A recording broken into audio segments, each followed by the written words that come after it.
Bax bu an ötən əsrin sonlarındakı yeni il ovqatındayıq.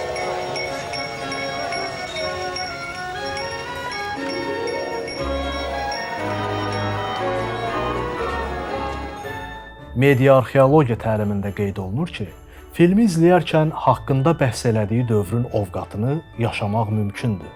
Aşiqlər filmində olduğu kimi. Hekayə mühüm ictimai mədəni proseslərin baş verdiyi zaman kəsimini əhatə eləyirsə, hansı ki bu filmdə də əsasən Qərb mədəniyyətinin bayramlarından biri olan Milad dövrünə təsadüf eləyirsə, o zaman biz elə həmin bayram haqqında da müəyyən təsəvvürlərə malik ola bilirik. Müxtəlif işıqlarla bəzənmiş şəhər küçələri, atmosfer musiqiləri səslənən dükanlar, xoşbəxt simalı insanlar, əllərində qucaq-qucaq hədiyyə şəhər sakinləri.